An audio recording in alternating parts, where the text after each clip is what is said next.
Herzlich willkommen bei ABOR. Ich habe heute die Freude und habe Esther de Bruin und Susan Bögels hier zu Gast und wir sprechen über ein neues Format von Achtsamkeitstraining, über mindful2work, ein Programm, das für die Arbeitswelt, für den Job geeignet ist.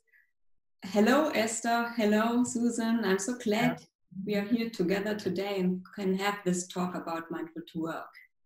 Susan and Esther, ihr seid beide Achtsamkeitstrainerinnen, das heißt, ihr kommt aus der praktischen Erfahrung mit der Achtsamkeit und ihr seid beide Professorinnen an der Universität Amsterdam.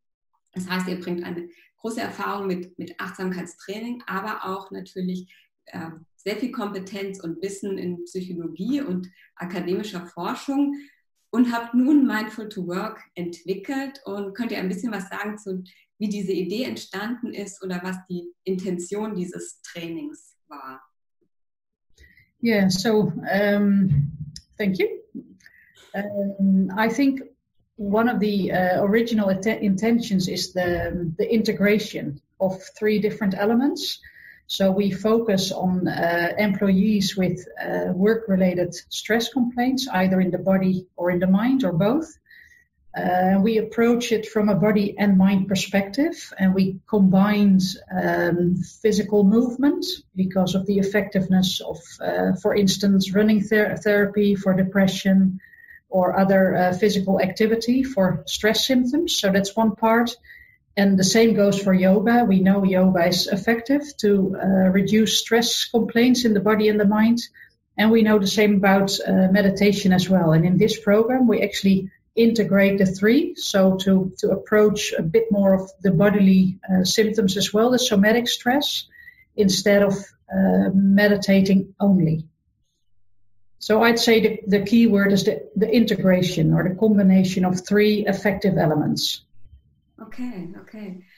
Und Sie haben jetzt gerade schon gesagt, dass die Idee ist für Arbeitende, die mit Stresssymptomen zu tun haben. Können Sie ein bisschen mehr dazu sagen? Yeah. So we originally designed it for work-related stress, but in the manual, in the book, we actually always put the word work in brackets because we feel it's never work-related only. It's always a combination. When you feel stressed, it's perhaps down to aspects of work, but it's also related to private life and personality traits. And what we found by targeting employees not only from the meditation or the mindfulness perspective, but broadening it up a little bit, so also for the physical movements, we approached a much larger audience. So, for example, we saw that people that wouldn't really be too keen to come to a mindfulness stress reduction training, they would come to this one because it would combine an outdoor element. So we take the people outdoors to do the physical activity. The yoga part is indoors and the mindfulness is indoors as well. But because of the combination of more than meditation only, more employees were happy to give it a go. Okay. So, yeah.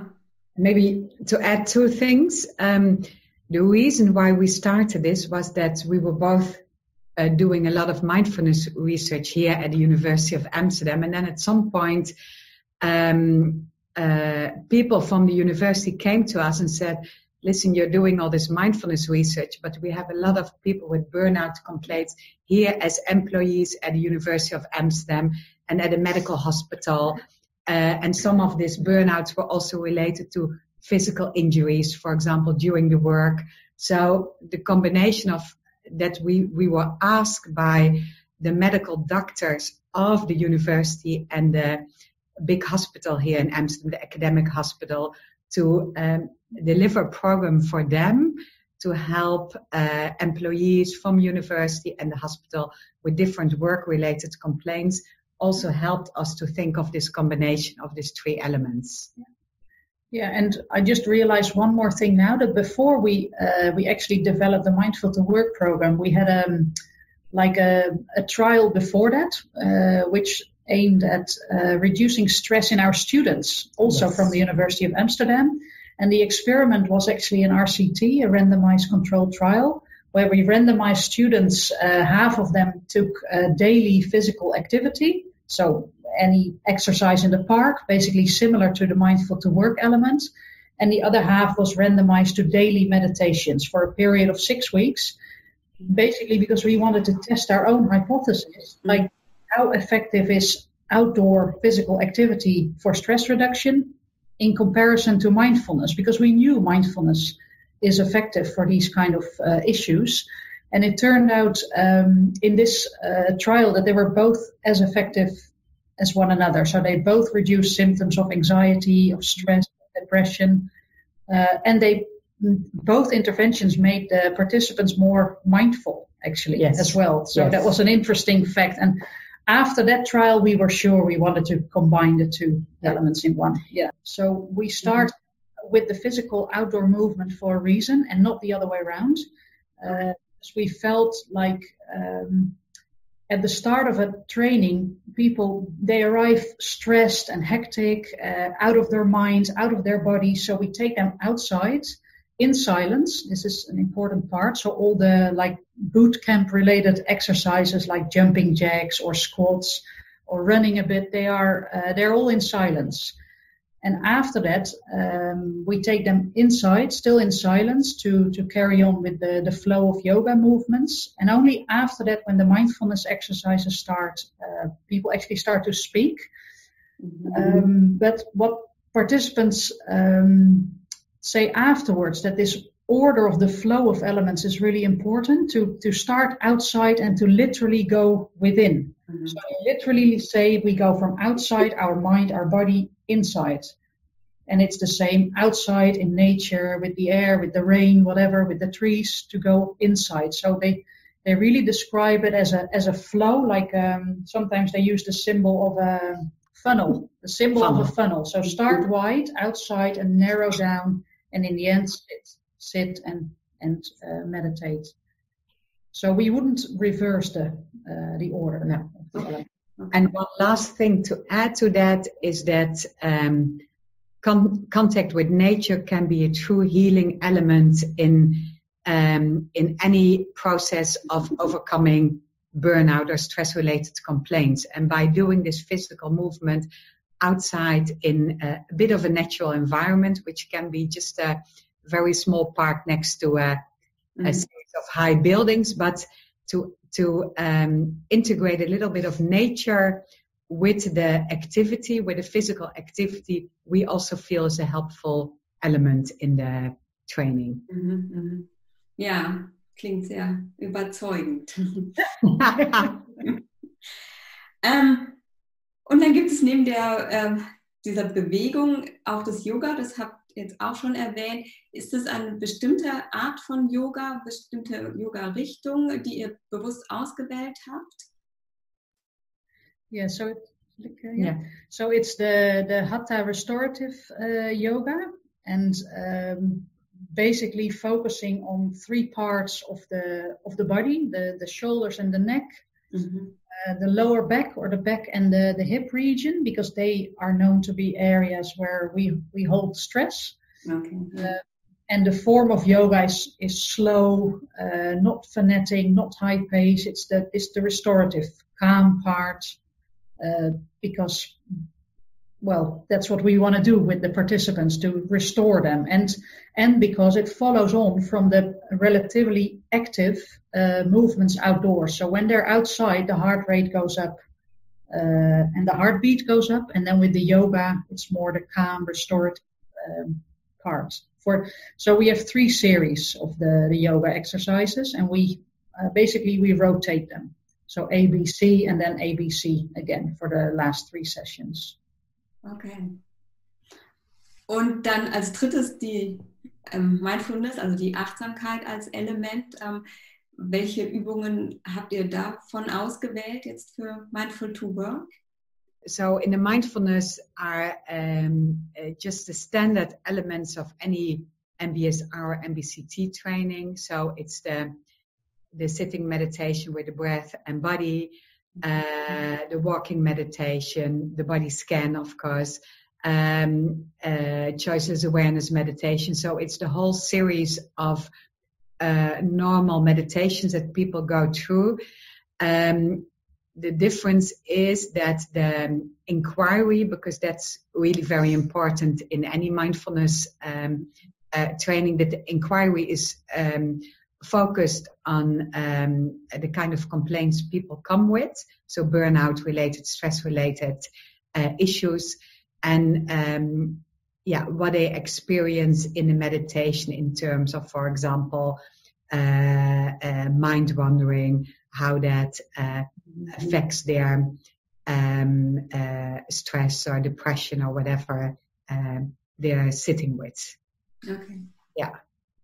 Ja, ihr habt jetzt erwähnt diese bewusste, aktive Bewegung, das Yoga.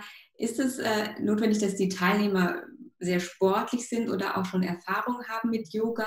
Was wird da vorausgesetzt? No, you don't need to be a sporty type. Okay. Because when we do like a screening or an intake, we make sure to check with participants if they don't have any physical injuries or limitations that we need to take into account. And obviously we'll be careful with those. But apart from that, you don't need to be a very uber fit, sporty person, because we do all the exercises at low pace. Mm-hmm. Mm-hmm. And at your own pace. So that's essential, and we model that as well. So in the ideal circumstances, we have two trainers in which one of them does the exercises a little bit on the faster side. So for example, we jog a little circle in the park, and one of us could go in front and go a little faster for the people that are perhaps eager to do a little faster. But we always make sure that one of us models the 70% or even the 50% behavior to lower the bar, to calm us down, because these are people that often raise the bar really high for themselves anyway, and we want to teach them to lower it. That 7% is okay too. So yes, we do that in the physical part as well. So no, you don't need to be fit or sporty.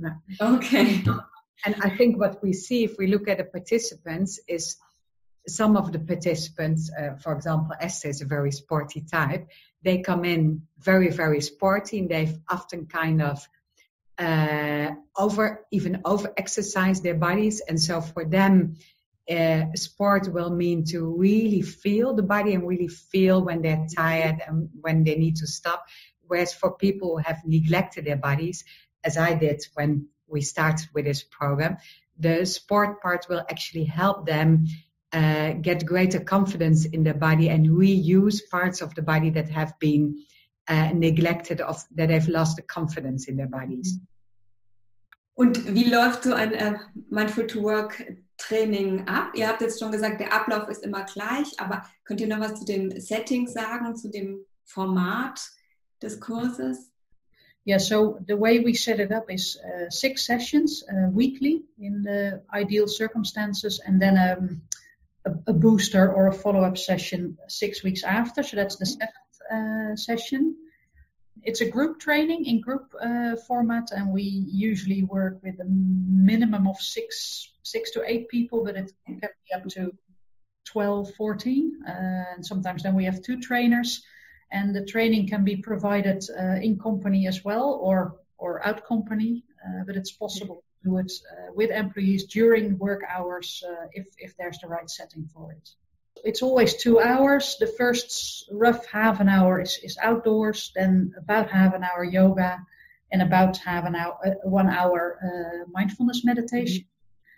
And on top of that, we ask the participants to practice at home, the same as the regular, any mindfulness-based program. But in this case, we ask them to do physical activity as well as yoga, as well as mindfulness exercises. Yeah. Okay. Gibt es Unterstützung für die Teilnehmer dann zu Hause zu üben? So they have a workbook at home, and in the workbook there are very clear pictures of the physical movements they are asked to do, and also pictures of the yoga positions. Okay.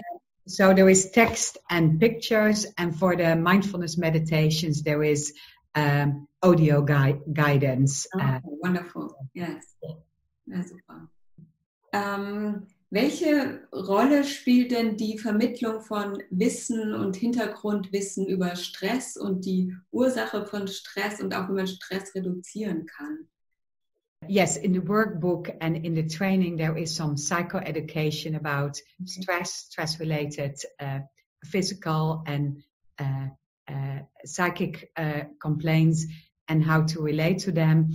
And for example, there is the model of whatever stress we're meeting in our lives, whether that's work-related stress or relation-related stress or physical stress, whatever stress we're meeting, as soon as the body is into a position of stress, we have a tendency evolutionary to come with what we call a fight, flight, or freeze response, which is helpful for survival, but is not helpful for dealing with daily stresses like daily stress at work.